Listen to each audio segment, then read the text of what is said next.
Oo nga.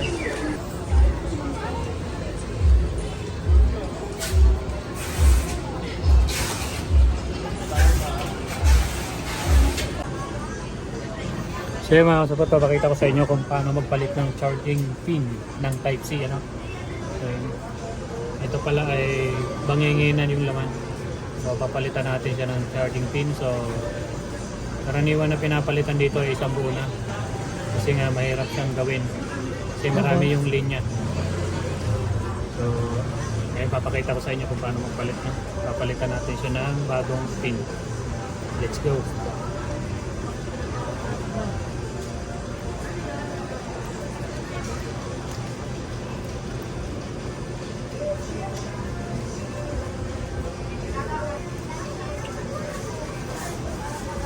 So, ginagamit ko pala pang palambot. Yan, insenso lang yan. So, mura lang yan. 20 pesos lang.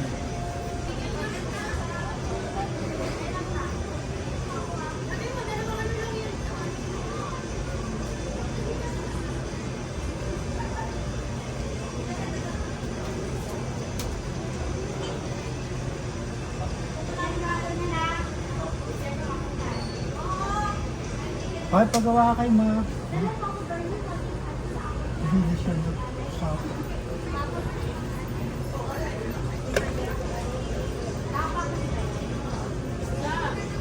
So, yun, napalitan na natin siya ng pin. Tapos, kailangan pa natin hinangin yan.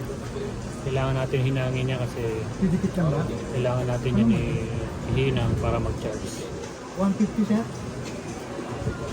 So, gamitan natin siya ng microscope para maganda yung ilaw.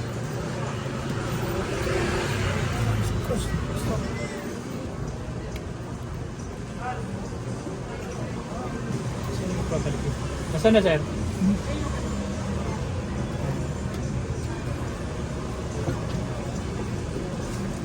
Ano yung papalitan ng glass lang? LCD, sir, mismo? Yung glass lang naman may sira eh. Meron din yan. Opo, isang set lang siya yan eh.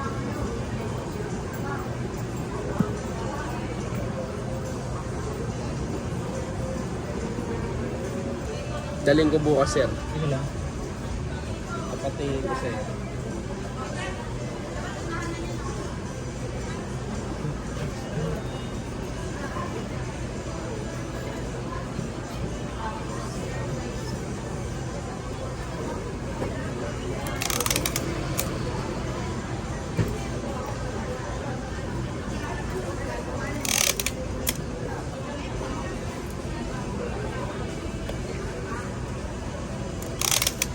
Bago pa rin yung CD mo? Lalisin mo lang ticket mo ngayon. Check mo nga hapon na.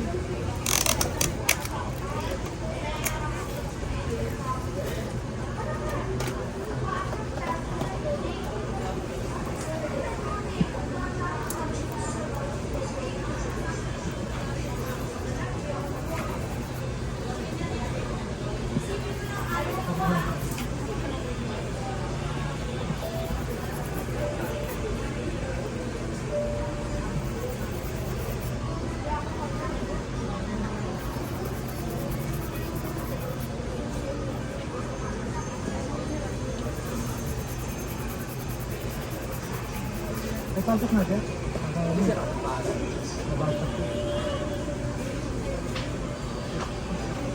Ayan mga kapat, okay na. So, testing na natin.